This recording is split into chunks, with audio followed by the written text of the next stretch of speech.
മഴത്തോരും മുമ്പേടെ വരാൻ പോകുന്ന ഒരു അടിപൊളി എപ്പിസോഡിന്റെ റിവ്യൂ ആണ് കേട്ടെ ഇന്ന് പറയുന്നത്.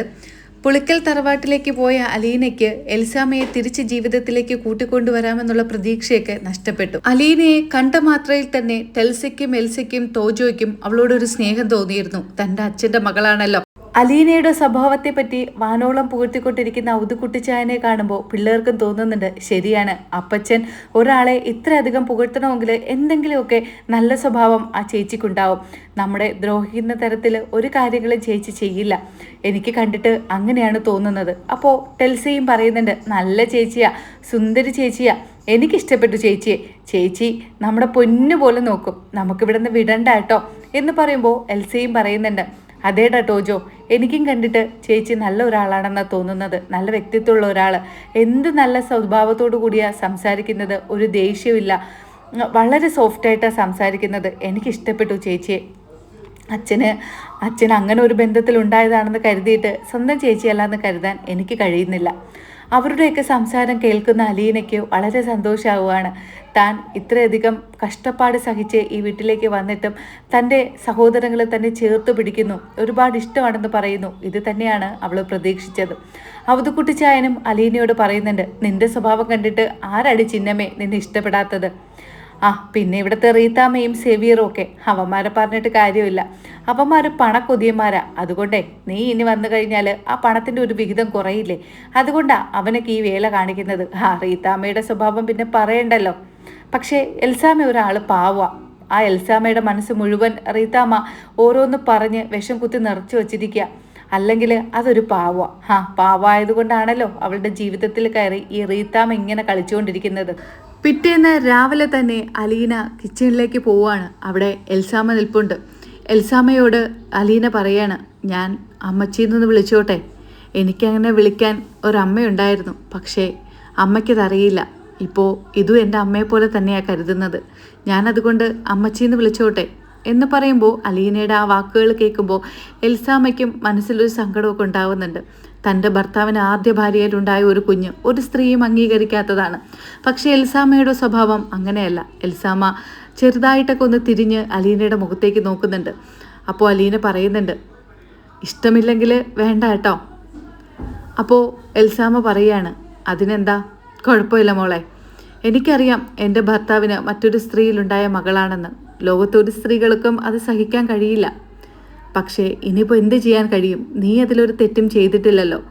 തെറ്റ് ചെയ്യാത്ത നിന്നെ ഞാൻ സഹായിക്കുന്നതിൽ എന്തർത്ഥമാണുള്ളത് മോളെ? എന്നെ ഈശോ അതിന് ശിക്ഷിക്കും.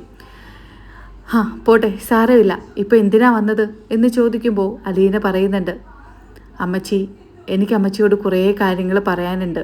അമ്മച്ചി കുറേ കാര്യങ്ങൾ മനസ്സിലാക്കാനുണ്ട്. പക്ഷേ ഇതൊന്നും അറിയാത്തതുപോലെ എപ്പോഴും പ്രാർത്ഥനകളായിട്ടൊക്കെ നടന്നാൽ എന്താ അമ്മച്ചി ജീവിതത്തിന് ഒരർത്ഥം ഉണ്ടാവുക? അമ്മച്ചിയുടെ 3 മക്കളെ പറ്റി അമ്മച്ചി എന്തുകൊണ്ട് ചിന്തിക്കുന്നില്ല? അവർക്ക് അവരുടെ പപ്പയോടൊപ്പം ജീവിക്കണമെന്ന് ആഗ്രഹം കാണില്ലേ? അതൊക്കെ പോട്ടെ, അവരുടെ കാര്യം അവിടെ നിൽക്കട്ടെ. അമ്മച്ചിയുടെ മനസ്സിലും അങ്ങനെ ഒരു ആഗ്രഹമില്ലേ എന്ന് ചോദിക്കുമ്പോൾ എൽസാമ പറയുന്നുണ്ട്, എൻ്റെ ആഗ്രഹം എന്നേ ഞാൻ മൂടി വെച്ച് കഴിഞ്ഞു. അയാളോടൊപ്പം ഇനിയുള്ള ജീവിതം എനിക്ക് സാധ്യമല്ല. എന്നേ ഞാൻ അതൊക്കെ അവസാനിപ്പിച്ചതാണ്. എന്തോ എനിക്ക് അയാളുമായിട്ട് പൊരുത്തപ്പെട്ടു പോകാൻ കഴിയില്ല. അയാളുടെ ശീലങ്ങളും സ്വഭാവങ്ങളും എനിക്ക് ഉൾക്കൊള്ളാൻ കഴിയില്ല. അപ്പോൾ അലീന പറയാണ്, എന്തുകൊണ്ടാണ് അങ്ങനെ കഴിയില്ല എന്ന് പറയുന്നത്? ഞാൻ വന്നിട്ട് കുറച്ച് നാളെ ആയോളൂ, പക്ഷേ ഞാൻ ആ വീട്ടിൽ താമസിക്കുന്നുണ്ടല്ലോ. അപ്പോഴൊന്നും എനിക്ക് വലിയ ബുദ്ധിമുട്ടായിട്ട് തോന്നിയില്ലല്ലോ. എന്തെങ്കിലും ബുദ്ധിമുട്ട് തോന്നിക്കഴിഞ്ഞാലും നമ്മൾ ഉപേക്ഷിച്ചിട്ട് പോരുകയാണോ വേണ്ടത്? അല്ലല്ലോ, നമുക്ക് വേണ്ടെങ്കിലും മക്കളുടെ കാര്യങ്ങൾ നോക്കണ്ടേ? അപ്പോൾ എൽസാമ പറയുന്നുണ്ട്, എന്നെ പറഞ്ഞ് തിരുത്താനായിട്ട് നോക്കണ്ട. എൻ്റെ മക്കൾ അവർക്ക് വേണമെങ്കിൽ അവരുടെ പപ്പയുടെ കൂടെ ചെന്ന് നിൽക്കാം, അതിനാരും എതിര് നിൽക്കില്ല. അപ്പോൾ അലീന പറയാണ്, എതിര് നിൽക്കുന്നുണ്ട് റീത്താമ്മയെ കുറ്റം പറയുമ്പോൾ എൽസാമയ്ക്ക് അത് ഒട്ടും തന്നെ സഹിക്കില്ല. റീത്താമ്മ എന്ന വാക്ക് പറയുമ്പോൾ തന്നെ എൽസാമ തിരിഞ്ഞു പറയുന്നുണ്ട്, ഒരിക്കൽ പോലും എൻ്റെ ചേച്ചിയെ കുറ്റപ്പെടുത്തരുത്. അവളുള്ളത് കൊണ്ട് മാത്രമാണ് ഞങ്ങൾ ഇന്ന് ഈ വീട്ടിൽ സുഖമായിട്ട് താമസിക്കുന്നത്, സുഖമായിട്ട് കഴിയുന്നത്. അതുകൊണ്ടേ എൻ്റെ ചേച്ചി ആരെങ്കിലും എന്തെങ്കിലും പറഞ്ഞാൽ എനിക്ക് സഹിക്കാൻ കഴിയില്ല. വീണ്ടും അലീന പറയുകയാണ്, അതാ ഞാൻ പറഞ്ഞത്, അമ്മച്ചിക്ക് കുറേ കാര്യങ്ങളൊക്കെ ഇനി അറിയാനുണ്ടെന്ന്. അമ്മച്ചി ഒരു കാര്യത്തിൽ മാത്രം ഇങ്ങനെ വിശ്വസിച്ച് നിൽക്കുന്നു. എന്തുകൊണ്ടാണ് പപ്പയെ പറ്റി അന്വേഷിക്കാത്തത്? പപ്പ നിങ്ങൾക്ക് പണം അയച്ചു തരുന്നുണ്ടോ ഇല്ലേ എന്ന് അമ്മച്ചി അന്വേഷിക്കാത്ത എന്താ? ഞാൻ അതിനെപ്പറ്റി ഒന്നും അന്വേഷിക്കില്ല. എനിക്ക് റീത്താമ്മയുണ്ട്. റീത്താമ്മ ഞങ്ങളുടെ കാര്യങ്ങൾ നോക്കിക്കോളും. റീത്താമ്മ തന്നെയാണ് പിള്ളേരെ ഇത്രയും നാളും പഠിപ്പിച്ചതും പിള്ളേർക്ക് എന്തെങ്കിലും ആവശ്യമുണ്ടെങ്കിൽ വാങ്ങിക്കൊടുക്കുന്നതുമൊക്കെ. വീണ്ടും അലീന പറയുന്നുണ്ട്, റീത്താമ്മയ്ക്ക് എവിടെന്നാ പണം? അത് എൽസാമ്മ അന്വേഷിച്ചില്ലായിരുന്നോ? റീത്താമ്മയുടെ ഭർത്താവ് മരിച്ചു പോയില്ലേ? മകനാണെങ്കിൽ വേറെ പണിയൊന്നും ഇല്ലാതെ നടക്കുകയല്ലേ? അപ്പോൾ ഈ റീത്താമ്മയ്ക്ക് എവിടെന്നാ നിങ്ങളുടെ ചിലവും കൂടെ നടത്താനുള്ള പണം കിട്ടുന്നതെന്ന് ഒന്ന് ആലോചിച്ച് നോക്കാതിരുന്നില്ലേ? എനിക്കതിൻ്റെ ആവശ്യമില്ല. എൻ്റെ റീത്താമ്മയെ ആരും ഒന്നും പറയുന്നത് എനിക്കിഷ്ടവുമല്ല. അപ്പോൾ എത്രയൊക്കെ പറഞ്ഞിട്ടും എൽസാമ്മ റീത്താമ്മയുടെ കാര്യങ്ങൾ മനസ്സിലാക്കുന്നില്ല എന്നും സ്റ്റാൻലി ജോസഫിനോടൊപ്പം താമസിക്കാൻ തയ്യാറാകുന്നില്ല എന്നും മനസ്സിലാക്കുന്ന അലീന ഔതുക്കുട്ടിച്ചായനോട് പറയുകയാണ്, അപ്പച്ച നമുക്ക് നാളെ തന്നെ തിരിച്ച് കുളത്തൂപ്പുഴയിലേക്ക് പോവാം. ആ സമയത്ത് ഔതുക്കുട്ടിച്ചായൻ പറയാണ്, എന്തു പറ്റിയിട്ട് ചിന്നമ്മേ? നീ ഇവിടെ കുറച്ച് നാൾ താമസിച്ചിട്ട് ഇവിടെ നിന്ന് എല്ലാവരെയും കൊണ്ട് കുളത്തൂപ്പുഴയിലേക്ക് ഒരുമിച്ച് പോവാന്നല്ലേ പറഞ്ഞുകൊണ്ടിരുന്നത്? പിന്നെ ഇതിപ്പോൾ എന്തു പറ്റി? ആരെങ്കിലും നിന്നെ ഭീഷണിപ്പെടുത്തിയോ? ഏയ്, അങ്ങനെ ഭീഷണിയിലൊക്കെ വഴങ്ങുന്നവളാണോ അപ്പച്ചൻ്റെ ചിന്നമ്മ? അല്ലല്ലോ. ഇതിപ്പോൾ എനിക്ക് മറ്റു കുറച്ച് കാര്യങ്ങൾ തോന്നുന്നു.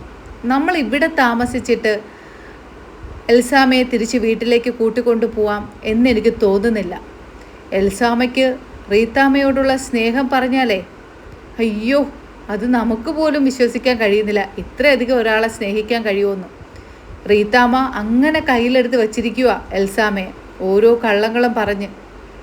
ആ റീത്താമ്മയോട് എന്തായാലും ദേഷ്യം കാണിച്ചിട്ട് എൽസാമ്മ തിരിച്ച് കുളത്തൂപ്പുഴയിലേക്ക് പിള്ളേരെയും കൊണ്ട് വരില്ല. റീത്താമ്മയുടെ കള്ളങ്ങളെല്ലാം പൊളിച്ചടക്കണം. റീത്താമ്മ ചെയ്യുന്ന കാര്യങ്ങളെല്ലാം എൽസാമ്മയ്ക്ക് മനസ്സിലാക്കി കൊടുക്കണം. എവിടെ നിന്നാണ് പണം വരുന്നത്? ആ പണം റീത്താമ്മ എത്രയൊക്കെ ചിലവാക്കുന്നു? തെൽസയ്ക്കും എൽസയ്ക്കും ടോജോയ്ക്കും വേണ്ടിയിട്ട് റീത്താമ്മയുടെ കയ്യിൽ നിന്നും എത്ര രൂപ ചിലവാക്കുന്നു? ഇങ്ങനെയുള്ള എല്ലാ കാര്യങ്ങളും എൽസാമ്മ മനസ്സിലാക്കണം. അതിനു വേണ്ടിയിട്ട് എൻ്റെ മനസ്സിലൊരു ബുദ്ധിയുണ്ട്. അപ്പോൾ ഔതുക്കുട്ടിച്ചാൻ പറയാണ്, നിൻ്റെ ബുദ്ധിയല്ലേ, അതെന്തായാലും നടപ്പിലാവും. എന്താ അടുത്ത പ്ലാനെന്ന് നീ പറ. അപ്പച്ചാ, നാളെ രാവിലെ തന്നെ നമുക്കിവിടെ നിന്ന് പോകണം. അത് കഴിഞ്ഞിട്ട് ഞാൻ അപ്പച്ചനോട് ഓരോ കാര്യങ്ങൾ പറയാം. ശരി, നീ പറയുന്നത് കേൾക്കുക തന്നെ എനിക്ക് നിവൃത്തിയുള്ളൂ. ശരി, നീ പറയുന്നത് പോലെ നമുക്ക് നാളെ രാവിലെ തന്നെ കുളത്തൂപ്പുഴയിലേക്ക് പോവാം. പിള്ളേരെ കൊണ്ടുപോകുന്നുണ്ടോ? ഇല്ല, പിള്ളേരിവിടെ നിൽക്കണം, എന്നാലേ എൻ്റെ പ്ലാൻ വർക്കൗട്ട് ആവുള്ളൂ. അങ്ങനെ പിറ്റേന്ന് രാവിലെ തന്നെ ബാഗൊക്കെ പാക്ക് ചെയ്ത് ഔതുക്കുട്ടിച്ചായനും അലീനയും പുറത്തേക്ക് ഇറങ്ങുവാണ്. ആ സമയത്ത് ടെൽസിയോടും എൽസിയോടും ടോജോയോടും ഒക്കെ അലീന പറയുന്നുണ്ട്, ചേച്ചി ഇപ്പോൾ പോകുന്നത് നിങ്ങളെ ആരെയും ഉപേക്ഷിച്ചിട്ടല്ല, നിങ്ങളെ എന്നേക്കുമായിട്ട് കുളത്തൂപ്പുഴയിലേക്ക് കൂട്ടിക്കൊണ്ട് പോവാനാണ്. നിങ്ങളെ മാത്രമല്ല എൽസാമ്മച്ചിയെയും കൂട്ടിക്കൊണ്ട് പോകണം. പഴയതുപോലെ പപ്പയോടൊപ്പം നിങ്ങൾ സന്തോഷമായിട്ട് ജീവിക്കണം. അതിനുവേണ്ടി കുറച്ച് ദിവസവും കൂടെ നിങ്ങളൊന്നിവിടെ വെയിറ്റ് ചെയ്ത് നിൽക്കും. ചേച്ചി പോയിട്ടേ കുളത്തൂപ്പുഴയിൽ ചെന്നിട്ട് ചേച്ചിക്ക് കുറച്ച് കാര്യങ്ങൾ ചെയ്യാനുണ്ട്. അത് കഴിഞ്ഞിട്ട് നിങ്ങൾക്ക് ഒരുമിച്ച് അങ്ങ് കുളത്തൂപ്പുഴയിലേക്ക് വരാം. എന്തേ? അത് കേൾക്കുമ്പോൾ അവർക്ക് സന്തോഷമാണ് ഉണ്ടാവുന്നതെങ്കിലും അലീന പോവുകയാണെന്നറിയുമ്പോൾ എൽസയ്ക്കും ടെൽസയ്ക്കും ഒക്കെ സങ്കടമാവുന്നുണ്ട്. എൽസ പറയുന്നുണ്ട്, ചേച്ചി ഇതെല്ലാം കേൾക്കുമ്പോൾ നമുക്ക് സന്തോഷമുണ്ട്, പക്ഷേ ചേച്ചി പോകുന്നെന്നറിയുമ്പോൾ ഒരു വിഷമം. ഇത്രയും നാളും ഇവിടെ നിന്നപ്പോൾ നമുക്ക് വലിയ സന്തോഷവും ആശ്വാസവും ഒക്കെ ആയിരുന്നു. അതിനെന്താടി മോളെ, ചേച്ചി അങ്ങ് എന്നേക്കുമായിട്ട് പോവുമല്ലോ, നിങ്ങളെയും കൂട്ടി അങ്ങ് കുളത്തൂപ്പുഴയിലേക്ക് പോകാൻ വേണ്ടിയിട്ടല്ലേ ചേച്ചി ഈ കഷ്ടപ്പാടൊക്കെ സഹിക്കുന്നത്. അപ്പോൾ നമുക്കവിടെ ഒരുമിച്ച് സന്തോഷിച്ച് അടിച്ചു പൊളിച്ച് നിൽക്കാമല്ലോ. പിന്നെ എന്താ, കുറച്ച് ദിവസത്തെ ഒരു കഷ്ടപ്പാടല്ലേ ഉള്ളൂ. ഇത്രയും നാളും ഇവിടെ പിടിച്ചു നിന്നില്ലേ, ഇപ്പോൾ ഇനി ഒരു 2 മാസം നിൽക്കാനാണോ പ്രയാസം? ഏറിയല്ല 2 മാസം. അതിനു മുമ്പേ ചേച്ചി വന്ന് നിങ്ങളെല്ലാവരെയും കൂട്ടിക്കൊണ്ട് പോവും. നമ്മുടെ പപ്പയുടെ വീട്ടിൽ പപ്പയും എൽസാമ്മയും ഞാനും നിങ്ങളുമൊക്കെ ആയിട്ട് അങ്ങനെ അടിച്ചു പൊളിച്ച് കഴിയും. എന്തേ, പോരെ? മതി ചേച്ചി, ഇതൊക്കെ പറഞ്ഞതുപോലെ നടന്നാൽ മതിയായിരുന്നു. നടക്കും മോളെ, നടക്കും. ഒരു കാര്യം ചെയ്യണമെന്ന് മനസ്സിലിങ്ങനെ ഉറപ്പിച്ചിരുന്നാലേ ആ കാര്യം നമ്മൾ നടത്തിയെടുക്കുക തന്നെ ചെയ്യും, എന്ത് കഷ്ടപ്പാട് സഹിച്ചിട്ടായിരുന്നാലും. കേട്ടോ? അതുകൊണ്ട് ഒട്ടും വിഷമം വിചാരിക്കരുത്, നന്നായിട്ട് പഠിക്കണം, ആരോടും വഴക്കിനും പോകണ്ട കേട്ടോ. എൽസ ഇങ്ങോട്ടേക്കൊന്ന് വന്നേ എന്ന് പറഞ്ഞ് അലീന എൽസയെ വിളിക്കുന്നുണ്ട്. മാറ്റി നിർത്തിയതിന് ശേഷം അലീന പറയുന്നുണ്ട്, ജെറിയുടെ കാര്യം അറിയാമല്ലോ, എല്ലാം ഒന്ന് ശ്രദ്ധിക്കണം. പിന്നെ ടെൽസിയെ എപ്പോഴും കിടന്ന് വഴക്ക് പറയരുത്. ഞാനിവിടെ വന്നു നിന്നപ്പോൾ അവളുടെ പെരുമാറ്റത്തിൽ എന്തെല്ലാം മാറ്റങ്ങളുണ്ടായി. നിങ്ങളെല്ലാവരും കൂടിയാണ് അവളെ ഇങ്ങനെ ആക്കി മാറ്റിയത്. ഇപ്പോൾ നല്ല മാറ്റമുണ്ട്. അവളൊന്ന് ശ്രദ്ധിക്കണം കേട്ടോ. വെറുതെ കിടന്ന് ഓരോ കാര്യത്തിൽ വാശി പിടിക്കരുത്. അവൾ പറയുന്ന കാര്യങ്ങളൊക്കെ ചിലതൊക്കെ അങ്ങ് സാധിച്ചു കൊടുത്തേക്കണം. അവിടെ വന്നു കഴിഞ്ഞാൽ അവളുടെ കാര്യം ഞാൻ നോക്കിക്കോളാം. അവളെ പഴയ രീതിക്ക് ഞാൻ കൊണ്ടുവരും. വീടിൻ്റെ പുറത്ത് നിന്ന് അലീനയും ഔതുക്കുട്ടിച്ചായനും അവരോട് യാത്ര പറയുന്നത് കാണുന്ന ജെറി ഓടിച്ചെന്ന് റീത്താമ്മയെ വിളിക്കുന്നുണ്ട്. അമ്മച്ചി അമ്മച്ചി ഇങ്ങോട്ടേക്കൊന്ന് വന്നേ, അമ്മച്ചിക്ക് സന്തോഷമായിട്ടുള്ളൊരു കാഴ്ച ഞാൻ കാണിച്ചു തരാം. എന്താടാ? എനിക്കിവിടെ കിച്ചണിൽ കുറച്ച് വർക്കുണ്ട്. എന്താന്ന് പറഞ്ഞ് തൊലയ്ക്ക്. എൻ്റെ പൊന്നമ്മച്ചി, ഇത് പറയാനുള്ളതല്ല, കണ്ടു തന്നെ ആസ്വദിക്കണം. ഇങ്ങോട്ടേക്കൊന്ന് വന്നേ. അങ്ങനെ റീത്താമ്മച്ചി ജെറിയോട് വഴക്ക് പറഞ്ഞ് വീടിൻ്റെ ജനലിൽ കൂടെ നോക്കുന്ന സമയത്ത് ഔതുക്കുട്ടിച്ചായനും അലീനയും ബാഗൊക്കെ തൂക്കി പോവാൻ വേണ്ടിയിട്ട് നിൽക്കുന്നുണ്ട്. ഇത് കാണുമ്പോൾ റീത്താമ്മയ്ക്ക് ഭയങ്കര സന്തോഷമാവുകയാണ്. ഒടുവിൽ അവൾ പോവാൻ തന്നെ തീരുമാനിച്ച് കാണും. ആരാടാ ഇവിടെ ഇങ്ങനെ നിൽക്കുന്നത്? ആ സേവിയർ അന്ന് വന്ന് നല്ല വൃത്തിയെ കൊടുത്തിട്ടുണ്ടായിരുന്നു. ഇപ്പോൾ പേടിച്ചു പോയി കാണും. ഒരു ലാലിച്ചിൻ്റെ മകള്, അവിഹിത സന്തതി. ഇവിടെ എല്ലാവരും അങ്ങ് നന്നാക്കാം, ഇപ്പോൾ അവരെയും കൂട്ടി അങ്ങ് പോകാം എന്നൊക്കെ വിചാരിച്ചിട്ടാണ് ഇവിടെ വന്നത്. ഇവിടെ എന്തോ മലമറിച്ച് കളയാമെന്ന് പറഞ്ഞിട്ട് ഇങ്ങ് വന്നു. അത് ഈ റീത്താമ്മയുടെ അടുത്ത് ഒരുത്തരെ ഞാൻ അടുപ്പിക്കില്ല. അങ്ങനെ ആ തന്തയും മോളും കൂടെ ഇറങ്ങി പോകുന്നതായിരിക്കും. എന്നാലും ഈ എൽസാമ്മ ഇതെങ്ങനെ പണി ഒപ്പിച്ചെന്നാ ഞാൻ ആലോചിക്കുന്നത്. പാവം പോലെ ഇരുന്ന് ആരോടും ഒന്നും എതിർത്ത് പറയാത്ത എൽസാമ്മ ഇപ്പം രണ്ടിനെ എങ്ങനെ പുറത്താക്കി? സത്യം പറഞ്ഞാൽ ഞാൻ വിചാരിച്ചിട്ടും നടന്നില്ല. സേവിയറും കുറേ കൈയൊക്കെ നോക്കി. ബാക്കി രണ്ടെണ്ണത്തിൻ്റെ കാര്യം പറയണ്ടല്ലോ. അവന്മാരും എന്തൊക്കെയോ വഴക്കൊക്കെ പറഞ്ഞു. പക്ഷെ എന്നിട്ടും ഇവളും ആ കിളവിന് പോവാൻ തയ്യാറായില്ല. ഇപ്പോൾ ഇതെങ്ങനെ സാധിച്ചു? അപ്പോൾ ജെറി പറയാണ്, എന്തായാലും അമ്മച്ചിക്ക് സന്തോഷമായല്ലോ. ഇനി അമ്മച്ചിയുടെ കളികൾ തന്നെ അവിടെ നടത്താം. ആ പെണ്ണ് നിൽക്കുമ്പോൾ ഒന്നും നടക്കില്ലായിരുന്നു. പെണ്ണെന്തോ കരുതിക്കൂട്ടി വന്നതുപോലെ തന്നെയാണ്. ഇപ്പതാ എലിവാണം പോലെ തിരിച്ചു പോകുന്നു. പോട്ടെ, മനസ്സിലായി കാണും. ഇനി ഇങ്ങോട്ടേ രണ്ടെണ്ണവും കാല് കുത്തു പോലും ചെയ്യില്ല. മടുത്ത് കാണും. എന്നിട്ടും അമ്മച്ചി നോക്കിക്കേ ആ പിള്ളേരെ മുഖത്തെ സങ്കടം. ആ ടെൽസിയും ടോജയും എൽസയൊക്കെ അങ്ങ് കരഞ്ഞു മെഴുകുക. അയ്യോ, സ്വന്തം ചേച്ചിയെ പോലെ. ഇന്നലെ വന്നവള് അവളെയൊക്കെ സ്വന്തം ചേച്ചി. എന്തൊരു സങ്കടം. ഇത്രയും കാലം നമ്മളൊക്കെ ഇവിടെ നിന്നിട്ട് അവൾക്കൊന്നും നമ്മളോടുള്ള ഇത്ര സ്നേഹം പോലും ഇല്ല. ഇത്രയും നാൾ നോക്കി വളർത്തിയ എൻ്റെ അമ്മച്ചിയോടും അവൾക്കൊക്കെ ഇത്രയും സ്നേഹമുണ്ടോ? ഇതാ അമ്മച്ചി പറയുന്നത്. ഇതിനൊക്കെ തിന്ന ചോറിന് നന്ദിയില്ലാത്ത വർഗ്ഗങ്ങൾ. ഇതിനൊക്കെ ഇത്രയും നാളും നോക്കി വളർത്തിയ നമ്മളെ വേണം പറയാൻ. അപ്പോൾ റീത്താമ്മച്ചി പറയുന്നുണ്ട്, മതി മതി, എന്തായാലും 2 ശല്യങ്ങളൊക്കെ പോയല്ലോ. ഇനി ഞാൻ നോക്കിക്കോളാം കാര്യങ്ങൾ. എന്തായാലും ഞാൻ എൻ്റെ ജോലിയൊക്കെ തീർന്നിട്ട് ഓടി അപ്പുറത്തേക്ക് പോട്ടെ, കാര്യങ്ങളറിയാമല്ലോ. അങ്ങനെ പെട്ടെന്ന് ജോലിയൊക്കെ തീർത്ത് റീത്താമ്മ എൽസാമ്മയുടെ അടുത്തേക്ക് പോവാണ്. ഓടിച്ചെന്ന് എൽസാമ്മയെ കെട്ടിപ്പിടിക്കുന്നുണ്ട്. എൽസാമ്മ ചോദിക്കുകയാണ്, എന്താ ചേച്ചി പെട്ടെന്നൊരു സ്നേഹം? ഹെടി, എന്നാലും നീ ഈ മിണ്ടാപ്പൂച്ചയായിട്ട് ഇരുന്നിട്ട് നിന്നെക്കൊണ്ട് എങ്ങനെ സാധിച്ചു? നീ എങ്ങനെ ആ കിളവനെയും ആ പെണ്ണിനെയും കൂടെ അടിച്ചിറക്കി വിട്ടത്? ആ സമയത്ത് എൽസാമ്മ പറയുന്നുണ്ട്, ഞാൻ ഇറക്കി വിട്ടതൊന്നുമല്ല ചേച്ചി, എന്തോ അങ്ങ് തോന്നി കാണും പോവാൻ. അതാ ഇവിടെ നിന്നിട്ട് കാര്യമൊന്നുമില്ല എന്ന് മനസ്സിലായി കാണും. എന്നാലും എൻ്റെ എൽസാമ്മേ, ഞാൻ ഇത്രയും ദിവസം നിന്ന് സേവിയറിനെയും കൂട്ടി ഇവിടെ കിടന്ന് അവളെ ഭീഷണിപ്പെടുത്തി എന്തെല്ലാം കാര്യങ്ങൾ ചെയ്തു. എന്നിട്ടും പോവൂല എന്നുള്ള തിട്ടത്തിലല്ലേ 2 ഇവിടെ കയറി കൂടിയത്. ഞാൻ വിചാരിച്ചു ഇനി പോകത്തില്ല എന്ന്. എന്തായാലും നല്ലതായി. ഞാൻ വിചാരിച്ചു നിൻ്റെ ആ പിള്ളേരെയും ജീവിതം കോഞ്ഞാട്ടായി എന്ന്. ഇത്രയും കാലം നിന്നെയൊക്കെ നോക്കി വളർത്തിയിട്ട് നീയൊക്കെ എൻ്റെ നേരെ കൊത്തുവെന്നാ ഞാൻ വിചാരിച്ചിരുന്നത്. എന്താ ചേച്ചി അങ്ങനെയൊക്കെ പറയുന്നത്? ചേച്ചി ഇത്രയും കാലം ഞങ്ങളെ നോക്കി വളർത്തിയിട്ട് ഞങ്ങളെതിരായിട്ട് എന്തെങ്കിലും പറഞ്ഞിട്ടുണ്ടോ? ചേച്ചി പറയുന്ന കാര്യങ്ങളെല്ലാം സമ്മതം പറഞ്ഞിട്ടല്ലേ ഉള്ളൂ. ഇതുവരെ എൻ്റെ പിള്ളേരായിരുന്നാലും ചേച്ചി പറയുന്നതിലപ്പുറം അവർ പോയിട്ടുണ്ടോ? ഇല്ലല്ലോ. ഇനിയും അങ്ങനെ തന്നെ ആയിരിക്കും. അങ്ങനെ അവിടെ നിന്നും സന്തോഷിച്ച് റീത്താമ്മ തിരിച്ചു പോവുകയാണ്. അലീനയും ഔതുക്കുട്ടിച്ചായനും കുളത്തൂപ്പുഴയിലേക്ക് എത്തി. ഔതുക്കുട്ടിച്ചായൻ അലീനയോട് പറയുന്നുണ്ട്, ലാലിച്ചൻ വിചാരിച്ചു വെച്ചിരിക്കുന്നത് നീ അവരെയും കൊണ്ട് ഇങ്ങോട്ടേക്ക് വരുമെന്നാ. അവൻ അങ്ങനെ പ്രതീക്ഷിച്ചിരിക്കുന്നുണ്ടാവും. അങ്ങനെയൊന്നും പ്രതീക്ഷയൊന്നും ലാലിച്ചന് കാണില്ല എന്ന് അപ്പച്ചൻ അറിയില്ലേ?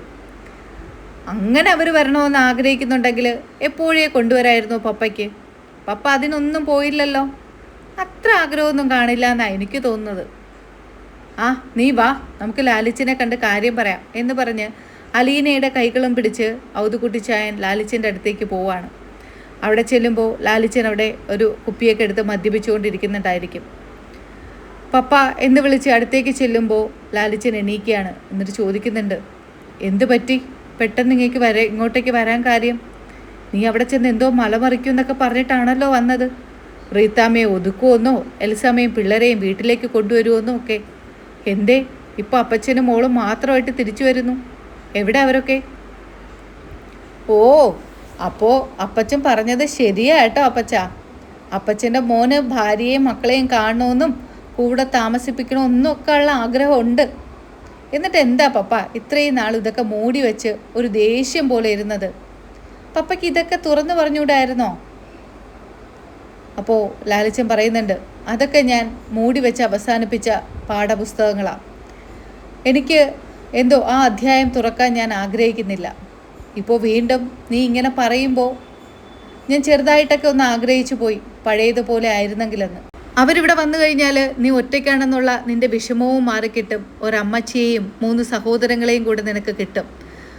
അങ്ങനെയൊക്കെ വിചാരിച്ചിട്ടാ ഞാനും വിചാരിച്ചത്. ശരി, നിൻ്റെ ആഗ്രഹം പോലെ തന്നെ നടക്കട്ടെ എന്ന്. അപ്പോൾ അലീന പറയാണ്, എൻ്റെ പപ്പ, ഞാൻ ആ ആഗ്രഹമൊന്നും ഉപേക്ഷിച്ചിട്ടേ തോൽവി സമ്മതിച്ച് മടങ്ങിയവളല്ല. ഇത് എൻ്റെ ഒരു മുന്നൊരുക്കത്തിന് വേണ്ടിയിട്ട് ഞാൻ വന്നതാ. ഞാൻ വിചാരിച്ചു ഇവിടെ വന്ന് പപ്പയോട് എനിക്ക് കുറച്ച് കാര്യങ്ങൾ പറയണം. പപ്പയും കൂടെ ഇതിൽ നിന്നാലേ നമുക്ക് എന്തെങ്കിലുമൊക്കെ നേടാൻ കഴിയുള്ളൂ. കാരണം പപ്പയുടെ ഭാര്യയെയും മക്കളെയും വീട്ടിലേക്ക് കൊണ്ടുവരണമെങ്കിൽ ഞാൻ പറയുന്ന കാര്യങ്ങൾ പപ്പ ചെയ്യണം. പപ്പ ചെയ്യില്ലേ? അപ്പോൾ സ്റ്റാൻലി പറയാണ്, എന്താ നീ പറയുന്ന എല്ലാ കാര്യങ്ങളും എനിക്ക് ചെയ്യാൻ പറ്റുമോ? നീ പറയ്, എന്താന്ന് ഞാൻ നോക്കട്ടെ. പറ്റുന്നതാണെങ്കിൽ ഞാനും ശ്രമിക്കാം. പപ്പ അങ്ങനെ പറയരുത്. ഇതിൽ പപ്പയുടെ 100% പ്രയത്നം ഉണ്ടാവണം. എന്നാൽ മാത്രമേ നമുക്ക് അവരെ വീട്ടിലേക്ക് കൂട്ടിക്കൊണ്ടുവരാൻ പറ്റുള്ളൂ. ആ കാര്യം പറ. ഞാൻ പറയാൻ പോകുന്നത് പപ്പ ശ്രദ്ധിച്ച് കേൾക്കണം. പപ്പ ഇത്രയും വർഷങ്ങൾ എത്ര രൂപയാണ് അവർക്ക് വേണ്ടിയിട്ട് ചെലവഴിച്ചത്? ആ റീത്താമ്മയുടെ അക്കൗണ്ടിലേക്ക് പണം ഒഴുക്കിയത്. എന്നിട്ടും ആ റീത്താമ്മയ്ക്ക് പപ്പയോട് ഒരു ബഹുമാനമോ ഒരു സ്നേഹമോ ഒരു അനുകമ്പയോ ഒന്നുമില്ല. പപ്പയുടെ പണമാണ് തിന്നു മുടിക്കുന്നത് അമ്മയും മകനുമെന്ന് അങ്ങനെ ഒരു സഹതാപം പോലും പപ്പയോട് കാണിക്കുന്നില്ല. എൽസാമ്മയ്ക്കും പിള്ളേർക്കുമാകട്ടെ പപ്പയാണ് അവരുടെ കാര്യങ്ങളെല്ലാം നോക്കി നടത്തുന്നതെന്ന് അറിയുക പോലുമില്ല. എൽസാമ്മ വാനോളം പുകഴ്ത്തുന്നുണ്ട് റീത്താമ്മ ചേച്ചിയെ. റീത്താമ്മ ചേച്ചിയാണ് പിള്ളേരുടെയും എൽസാമ്മയുടെയും കാര്യങ്ങൾ നോക്കുന്നതെന്ന്. ഇതിനൊക്കെ ഒരു മാറ്റം വരുന്നേ പപ്പ. അതുകൊണ്ട് ഞാൻ തീരുമാനിച്ചു, ഇനി 1 രൂപ പോലും പപ്പ റീത്താമ്മയുടെ കയ്യിൽ കൊടുക്കരുത്, അയക്കുകയും ചെയ്യരുത്. ഇനി അവർ എന്ത് തന്നെ പറഞ്ഞോട്ടെ, എന്ത് തന്നെ വന്നെന്ന് പറഞ്ഞിരുന്നാലും പപ്പ ഞാൻ ഈ പറഞ്ഞ കാര്യം ചെയ്തിരിക്കണം. അവർ പണം ആവശ്യപ്പെടും. പപ്പയുടെ മക്കളുടെയും എൽസാമ്മയുടെയും പേര് പറഞ്ഞ് അവർക്ക് സുഖമില്ല, ഹോസ്പിറ്റലിൽ പോകണം, ബുക്ക് വേണം, പേന വേണം, അങ്ങനെ പല ആവശ്യങ്ങളും അവർ പറയും. പട്ടിണിയിലാണെന്ന് വരെ പറയും. എന്തൊക്കെ പറഞ്ഞിരുന്നാലും പപ്പ കുലുങ്ങരുത് കുറച്ച് ദിവസത്തേക്ക്. അങ്ങനെയായി വരുമ്പോൾ റീത്താമ്മയ്ക്ക് എൽസാമ്മയോടൊക്കെ ദേഷ്യം തോന്നും, പിള്ളേരോട് ദേഷ്യം കാണിക്കും. മറ്റേത് പണം ഇങ്ങനെ കിട്ടിക്കൊണ്ടിരിക്കുമ്പോൾ അവരുടെ കാര്യങ്ങൾ നടക്കും, എന്തെങ്കിലും നക്കാപ്പിച്ച എൽസാമ്മയുടെ കാര്യങ്ങൾക്കും ചിലവഴിക്കും. അപ്പോൾ പണം ഒന്നും വരാതായാലോ റീത്താമ്മയുടെ കാര്യങ്ങൾ നടക്കില്ല, ഇവിടെ എൽസാമ്മയുടെയും മക്കളുടെയും കാര്യങ്ങളും നടക്കില്ല. അങ്ങനെ വരുമ്പോൾ റീത്താമ്മ എൽസാമ്മയോട് ദേഷ്യപ്പെടും. അവസാനം ആ ദേഷ്യം സഹിക്കവയ്യാതാവുമ്പോൾ ടോജോയും ടെൽസയും എൽസയും എൽസാമ്മയും കൂടെ കുളത്തൂപ്പുഴയിലേക്ക് വരും. ഞാൻ അങ്ങനെയാണ് വിചാരിച്ചു വച്ചിരിക്കുന്നത്. എന്തായാലും അത് നടന്നിരിക്കും പപ്പ. അല്ലാതെ അവരുടെ ആവശ്യങ്ങൾക്ക് ഇങ്ങനെ പണം ഒഴുക്കിക്കൊണ്ടിരുന്നാൽ ഒരിക്കലും പപ്പയെ അവർ തിരിഞ്ഞു നോക്കില്ല. കാരണം പപ്പയുടെ പണം മാത്രം മതി അവർക്ക്. അങ്ങനെയാണ് ആ റീത്താമ്മ അവരെ പഠിപ്പിച്ച് വച്ചിരിക്കുന്നതും. മദ്യപാനിയായ പപ്പ, അല്ല അതൊരു കണക്കിന് ശരിയല്ലേ പപ്പ? പപ്പ തന്നെ ആലോചിച്ച് നോക്ക്, 24 മണിക്കൂർ മദ്യം. അത് ഏത് മക്കൾക്കും ഭാര്യയ്ക്കുമാണ് സഹിക്കാൻ കഴിയുക? അതുകൊണ്ട് അവർ തിരിച്ചു വരുമ്പോൾ പപ്പ ഇതൊക്കെ ഒന്ന് കുറയ്ക്കണം കേട്ടോ. അപ്പോൾ ഞാൻ പറഞ്ഞതുപോലെ തന്നെ ചെയ്യണം. അവർ പപ്പയെ നിരന്തരം വിളിച്ച് പല ഭീഷണികളും നടത്തും. പലയിടത്തും കേസ് കൊടുക്കുമെന്നും പറയും. മക്കളെ നോക്കുന്നില്ല, ഭാര്യയെ നോക്കുന്നില്ല എന്ന് പറഞ്ഞ്. പപ്പ അതിലൊന്നും വീഴരുത്. ഞാൻ ഈ പറഞ്ഞ കാര്യം പപ്പ കേട്ടേ മതിയാവൂ. പപ്പയുടെ ജീവിതത്തിലേക്ക് ആ തിരിച്ച് സന്തോഷം കൊണ്ടുവരണമെന്നുണ്ടെങ്കിൽ. ഇത് കേൾക്കുമ്പോൾ ഏകദേശം ശരിയാണ് എന്നുള്ള കാര്യം സ്റ്റാൻലി ജോസഫിനും മനസ്സിലാവുന്നുണ്ട്. അലീന പറയുന്നതിലും കാര്യങ്ങളുണ്ട്. അങ്ങനെ ചെയ്തു കഴിഞ്ഞാൽ റീത്താമ്മ ഉറപ്പായിട്ടും എൽസാമ്മയെ അവിടെ വച്ച് പൊറുപ്പിക്കില്ല. എൽസാമ്മയോട് ദേഷ്യപ്പെടും. നിരന്തരം അവൾ ഓരോ കാര്യങ്ങൾക്ക് കുറ്റപ്പെടുത്തും. മക്കളുടെ കാര്യങ്ങൾ നോക്കില്ല. അങ്ങനെയൊക്കെ വരുമ്പോൾ റീത്താമ്മയ്ക്ക് തന്നെ തുറന്നു പറയേണ്ടി വരും ഇത്രയും നാളും ആ പണം എവിടെ നിന്നാണ് വന്നുകൊണ്ടിരുന്നതെന്ന്. അതൊക്കെ മനസ്സിലാക്കി അവസാനം എൽസാമ്മ എൻ്റെ അടുത്തേക്ക് തന്നെ തിരിച്ചു വരും. അങ്ങനെ വിചാരിക്കുന്ന സ്റ്റാൻലി ജോസഫ് അലീനയോട് പറയുന്നുണ്ട്, ശരി, നീ പറഞ്ഞതിൽ കാര്യങ്ങൾ ഉള്ളത് കൊണ്ട് മാത്രം ഞാനിത് സമ്മതിക്കാം. അത് കേൾക്കുമ്പോൾ അലീനയ്ക്ക് ഭയങ്കര സന്തോഷമാവാണ്. അവളുടെ കണ്ണുകൾ നിറയുന്നുണ്ട്. ഔതുക്കുട്ടിച്ചായൻ്റെ മുഖത്ത് നോക്കി അവൾ വളരെ സന്തോഷത്തോടു കൂടി പുഞ്ചിരിക്കുന്നുണ്ട്. ഔതുക്കുട്ടിച്ചായനും പറയുന്നുണ്ട്, നന്നായി മോളെ, നിന്നെപ്പോലെ ഒരു മകളുണ്ടായതാണ് അവൻ്റെ ഏറ്റവും വലിയ ഭാഗ്യം. മറ്റേതെങ്കിലും പെൺകുട്ടികൾ ഇങ്ങനെ ആഗ്രഹിക്കുമോ? സ്വത്തുക്കൾ കൈക്കലാക്കാമെന്നാണ് ഇന്നത്തെ കാലത്ത് എല്ലാ കുട്ടികളും ചിന്തിക്കുന്നത്. അതിൽ നിന്നെല്ലാം വ്യത്യസ്തമായിട്ട് അവൻ്റെ ജീവിതത്തിലേക്ക് പഴയ സന്തോഷവും എൽസാമ്മയെയും മക്കളെയൊക്കെ കൊണ്ടുവരണമെന്ന് ആഗ്രഹിക്കുന്നത് എൻ്റെ മനസ്സുണ്ടല്ലോ. എനിക്ക് ഒരുപാട് ഇഷ്ടമായി മോളെ. എൻ്റെ ചിന്നമ്മ തന്നെയാണ് നീയും. അവളും ഇതുപോലെ ആയിരുന്നു. അവൾക്കും ആരുടെയും കണ്ണീര് കാണുന്നത് ഇഷ്ടമല്ല. പരാതികളുണ്ടാവും, മനുഷ്യരല്ലേ. അത് എന്നോട് മാത്രം അവൾ പറഞ്ഞു ഒതുക്കും. പുറത്ത് ആരോടും അവൾ വഴക്കുണ്ടാക്കില്ല. എല്ലാവരുടെയും നന്മ മാത്രമേ അവൾ ആഗ്രഹിക്കുന്നുള്ളൂ. അങ്ങനെ ഒരു മനസ്സായിരുന്നു ഇവൻ്റെ അമ്മച്ചിയുടെ. അതേ മനസ്സ് തന്നെയാണ് നിനക്കും ഇപ്പോൾ കിട്ടിയിരിക്കുന്നത്. അല്ലേടാ ലാലിച്ച, നിനക്ക് എന്തെങ്കിലും പറയാനുണ്ടോ? ലാലിച്ചൻ ചെറിയ പുഞ്ചിരിയോടുകൂടി ഔതുക്കുട്ടിച്ചായൻ്റെ മുഖത്ത് നോക്കി പറയുന്നുണ്ട്, അതെ അപ്പച്ച, അമ്മച്ചിയും ഇതുപോലെ തന്നെയായിരുന്നു.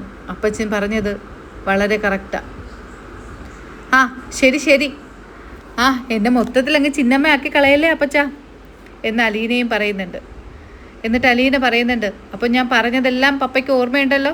ഇനി ഞാനൊന്ന് കിച്ചണിലേക്ക് പോയിട്ട് വരട്ടെ. 2 ദിവസമായില്ലേ, ഇവിടുത്തെ കിച്ചണും കാര്യങ്ങളൊക്കെ ഒന്ന് നോക്കട്ടെ.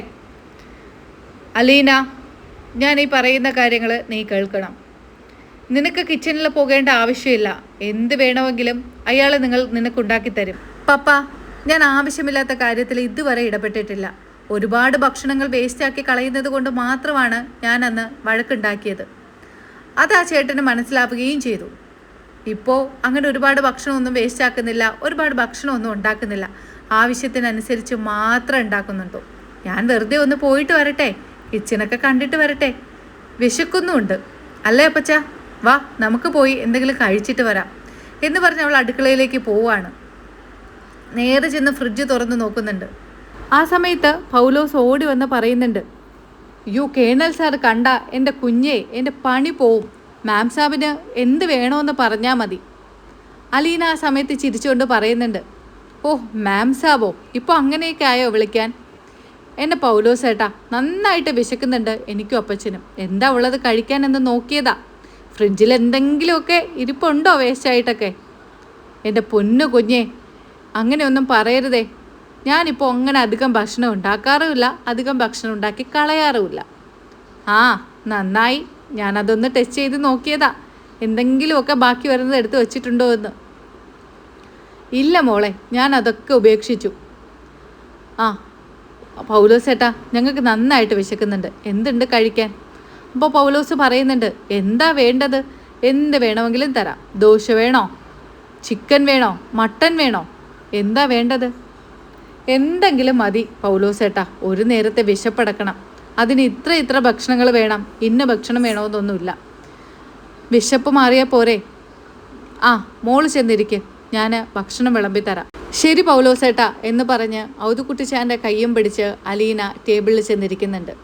അപ്പോൾ പൗലോസ് അവൾക്ക് വേണ്ട ഭക്ഷണം എല്ലാം കൊണ്ട് ടേബിളിൽ കൊടുക്കുന്നുമുണ്ട്. ലാലിച്ചായൻ ഡൈനിങ് ടേബിളിൻ്റെ അടുത്തേക്ക് വരുന്നുണ്ട്. അപ്പോൾ ലാലിച്ചായൻ പറയാണ്, ഇവിടെ ഇതിനൊക്കെ ഒരു സമയമുണ്ട്, ആ ടൈം കഴിഞ്ഞു. എൻ്റെ പൊന്നു പപ്പ, വിശന്നിരിക്കുന്നവരുടെ മുമ്പിൽ പപ്പയുടെ ഓരോ ചിട്ടകളും കൊണ്ട് വരരുതേ. ഞങ്ങൾ രാവിലെ ഭക്ഷണം കഴിച്ചിട്ടില്ല, കഴിക്കാതെ അവിടെ നിന്ന് ഇറങ്ങിയത്. പിന്നെ ഇനി അടുത്ത് ഉച്ചയാകുന്നത് വരെ നോക്കിയിരിക്കണോ പപ്പ? എന്താ പപ്പ ഇത്? പപ്പയുടെ ഈ ശീലങ്ങളൊക്കെ കുറേ മാറ്റേണ്ടി വരും.